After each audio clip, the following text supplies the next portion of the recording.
Well, hello, everyone, and thank you for joining us, whether you're watching on video or listening on our podcast show. And welcome to our Legal Insight. I'm Jill Bloom, publisher of Roofing Contractor, Walls and Ceilings, and Building Enclosure. And with me today is Art Eisner, the editor of Roofing Contractor. And we are so honored to be joined by our legal expert, Trent Cotney, the CEO of Cotney Attorneys and Consultants. Trent, thank you so much for joining us. Hey guys, great to be here. It is great to be here for sure. So Trent, I want to start off by talking about the ETS, the standard they put in place, and then it looks like OSHA suspended it as soon as we talked about it last time. And then there's been some other confusing things that have happened. So can you kind of walk us through what do contractors need to know? And Sure. So we talked a lot about what the ETS is. I'm not going to talk about that. It's on the podcast. You're welcome to go check out the video, listen to it. What I want to do is I want to update everybody since last time we talked. So this thing came out on November 5th, right? It's about 500 pages. I remember it because I was in the Indianapolis airport when it came out and my phone started lighting up and I said, oh God, I got to read this quickly and try to figure out what's going on. That next day, the Fifth Circuit Court of Appeals, which is one step lower than the Supreme Court, issued a temporary stay saying that they believe that there were significant issues legally with that. Okay.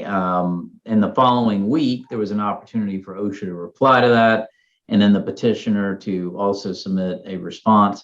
And ultimately, on November 12th, the Fifth Circuit reaffirmed their initial stay. And what's really interesting is if you read that opinion, it's scathing. I mean, they lit OSHA up. I mean, what they said is not only was the OSHA ETS under-inclusive because, it doesn't account for, employers that have under 100 employees, but it was also over-inclusive in that it didn't carve out enough exceptions for certain types of workplaces.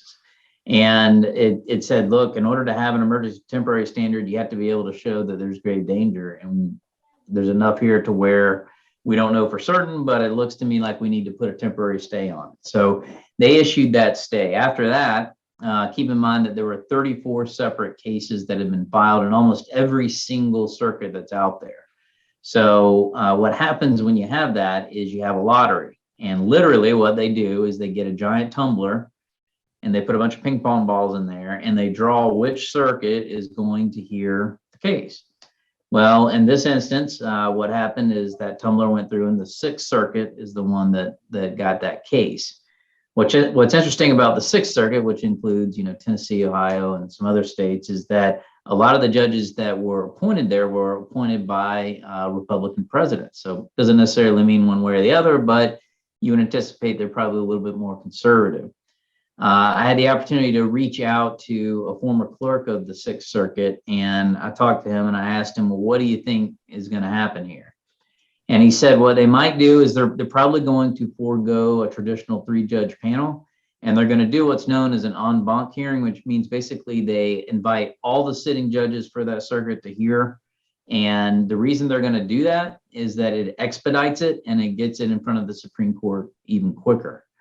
So timetable, I get asked that a lot. I would anticipate that we're going to hear something here from the Sixth Circuit this week or next week.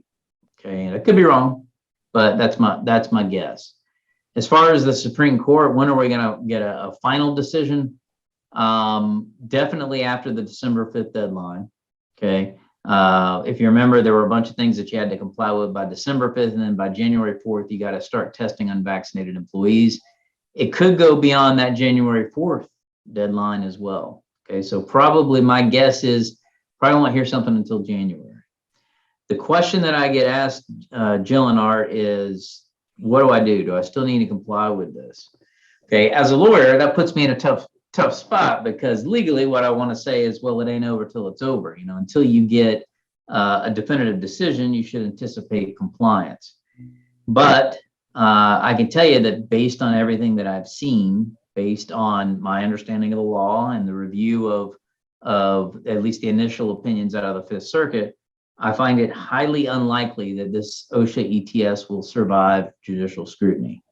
That being said, okay, if I am an employer there are some certain things that you might want to consider doing, because even if this thing doesn't survive, you may be in a situation where your customers are asking you for the same type of information. So there's absolutely no issue with you creating a ledger that determines which of your employees are vaccinated and which are not.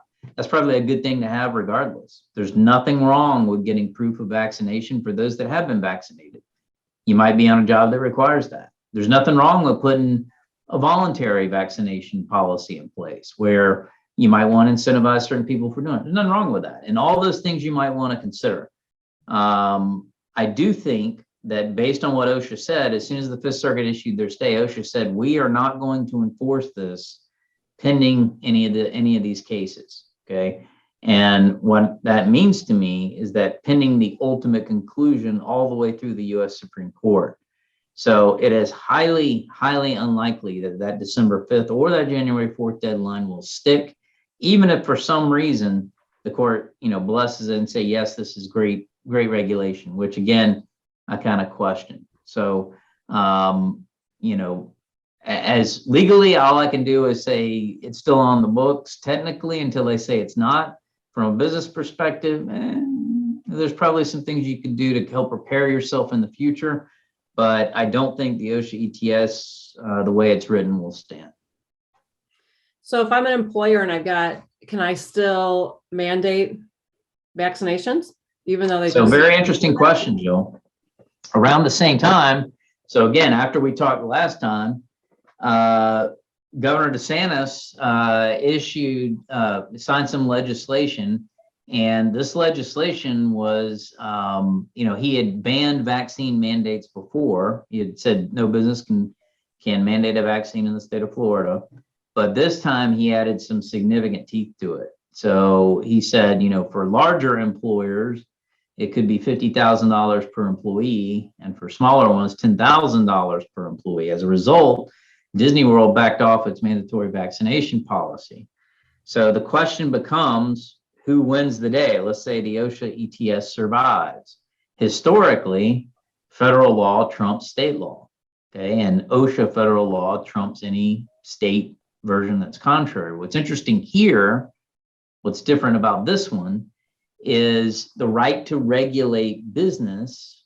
It normally falls within the state, right? The Commerce Clause and the ability to deal with interstate activities falls within the state. This rule implicates that because it affects employers and the right to do business in the state. So in states like Texas and Florida that have banned vaccines, you've got a very interesting dynamic. Keep in mind that the OSHA ETS does not mandate vaccines. Okay, it doesn't require you get vaccinated. It says you have an opportunity to test, but really, in my opinion, this new OSHA standard is not a safety standard. It is really a quasi, you better get vaccinated, otherwise there's a heavy administrative cost and penalty associated with it. Very, very interesting. A lot of complex legal issues. This is like one of those law exam questions I had back in law school. You're having to bring up all this stuff from, constitutional arguments and everything else. But that's where we stand as of today. It could be different tomorrow, but that's what we're looking at right now. Fabulous. Well, Trent, so it sounds like we could be breaking some legal precedent once this thing all gets worked out one way or the other. So I did just want to, reiterate. So those key deadlines, those still remain in effect, and it is kind of a wait and see. We'll see what progresses with the courts in terms of the actual, stay or not. I was going to ask, what will you tell contractors if they do start getting nicked by some enforcement of this after those deadlines? So the two critical deadlines are December 5th, and that's to get all your policies, your documentation, pretty much almost everything in the rule with the exception of mandatory testing, which is January 4th. OSHA has said it will not look to implement, enforce, do anything with the rule as long as the cases are pending. Okay. So again, I think it is highly unlikely that this thing will run its way all the way through the Supreme Court by January 4th. It's possible. Okay. And if that happens, if for some reason, and this is a lot of ifs, if for some reason the court says, yes, this is 100% legit, move forward, then it's possible that a government agency should say, yes, these are the deadlines. But historically, that doesn't happen.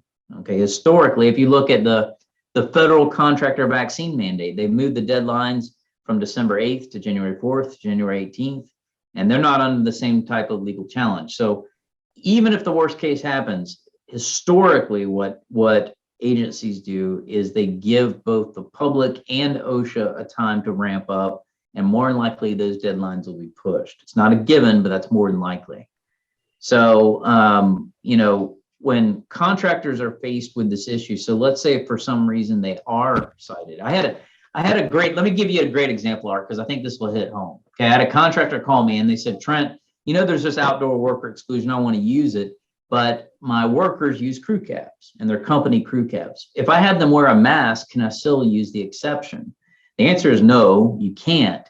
But from a defense standpoint, if I'm cited for violating that law, right, but I'm making my workers wear masks and socially distance when they're not wearing masks and they're otherwise outdoor workers, is that an enforceable citation? As a defense, I would say no, it's not, because alternative means were used that still achieve the same level of safety. That's the big issue. And that's one of the issues I think a lot of these courts are struggling with, is there are alternative means to keep people safe. One, there's a question is this a grave and imminent threat that is normally required for an ETS? I don't think it is. And two is you're not taking into account all the stuff that we've been doing for a year and a half now, right? Everybody's washing their hands, using sanitizer, wearing masks, social distance. There's no reason why you can't still engage in that and be safe without, necessarily falling into the letter of this law as it's written. So if a contractor was cited, I would have about 25 pages worth of defenses. And I had an honest conversation with an area director the other day, and I just said, off the record, what do you think about this? And he said, I hate it. Most people in OSHA, if you talk to them, they dislike this because they recognize they'd already gone through this analysis last year and determined that only healthcare needed it. And the second thing is they don't want people like me just chewing them alive with defenses and everything else every time they're cited. They want to get the easy kills. They don't want to have to make case law every time they cite somebody for this. So there's just a lot of issues. It's the government is a giant beast in there, and it affects so many different parts of it. You've got, legislation going into effect. You've got the judicial branch. You've got executive agency branch. You've got the Biden administration doing stuff. It is unprecedented. I haven't seen anything this, let me put it this way. I haven't seen anything like this OSHA ETS that is this onerous in this short amount of time that is being forced on employers. It's absolutely incredible. Wow, Trent. So in some of the ideas you mentioned, some of those proactive steps that contractors can take, do you believe things like that, creating a registry or having a voluntary vaccination policy in place, can those potentially create enough cover for contractors that might be worried? You know what I mean? Will they get good credit for trying to do something?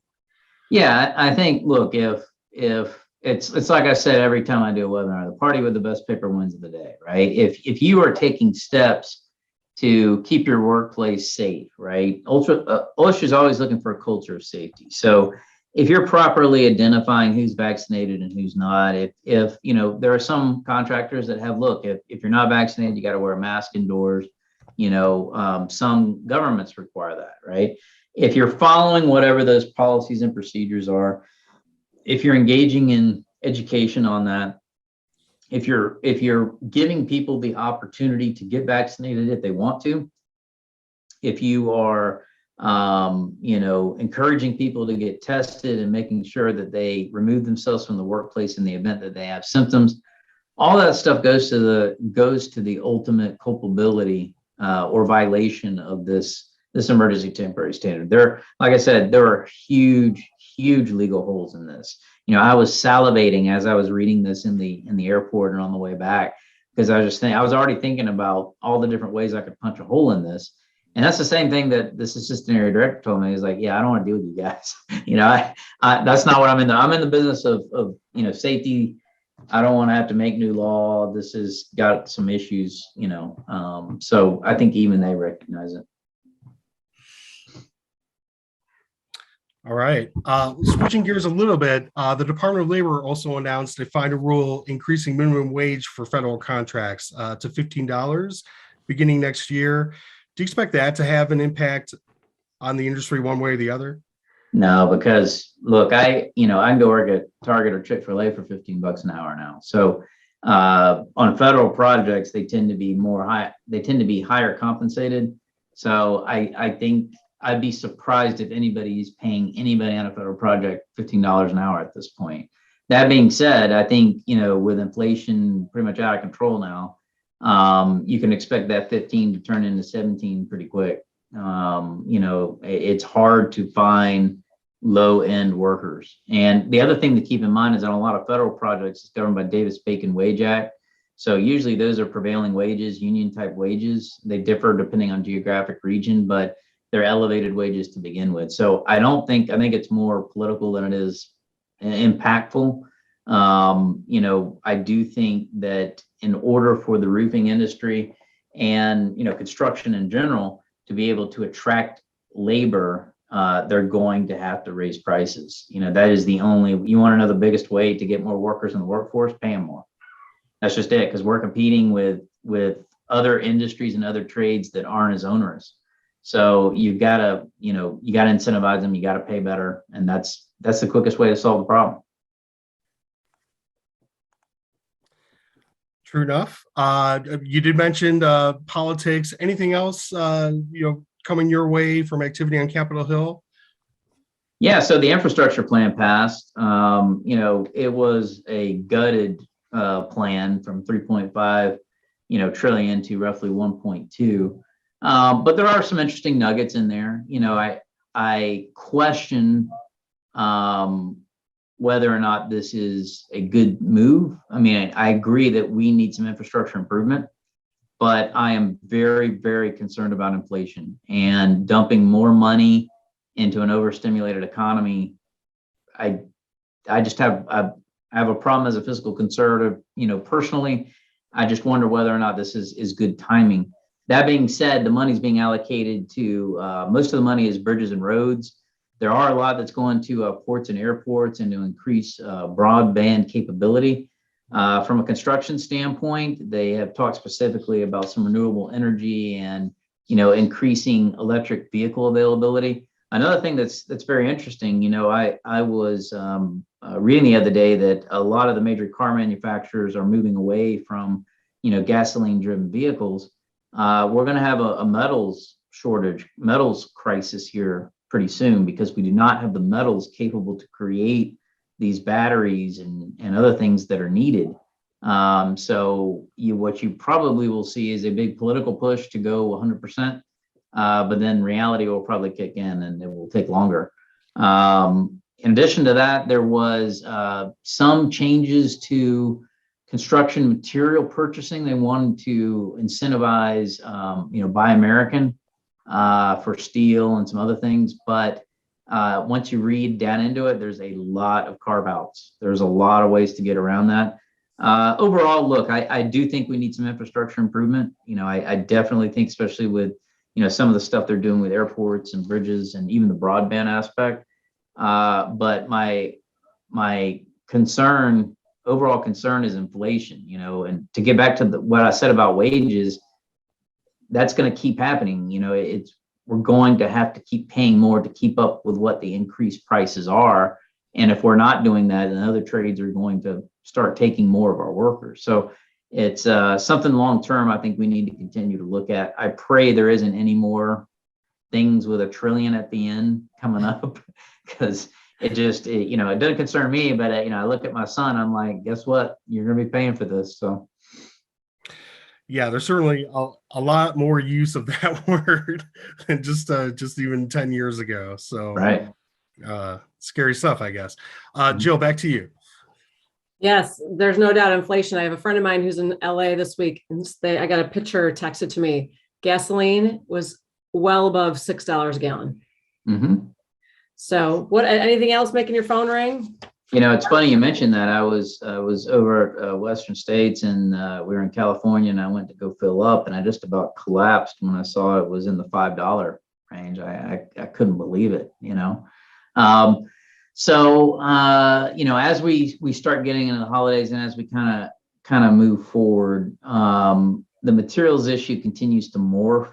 We're all keenly aware of what the issues are, how to protect ourselves in contracts, everything else. But what's become interesting is how this has shifted away from what the problem is to what the real underlying issues are. And that is trucking and shipping and a lot of these other things. So one of the things that we're keenly watching, there's a House bill, it's the Ocean Shipping Reform Act. I believe it's a step in the right direction, because what it does is it eases a lot of the bureaucracy and red tape that our ports currently experience.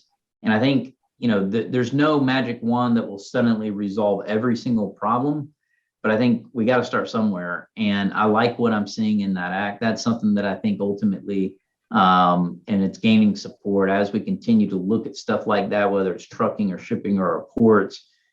We got to solve that problem, because this shows how all this is broken down. I mean, I went, Christmas shopping this weekend, and I was surprised how many of the shelves were, not completely full, or things I was looking for were gone.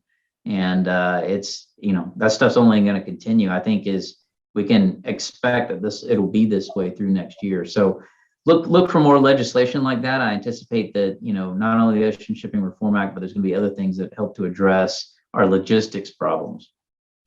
Fabulous. Well, Trent, thank you so much for your time as always. We appreciate it. I know the contractors out there appreciate it as well.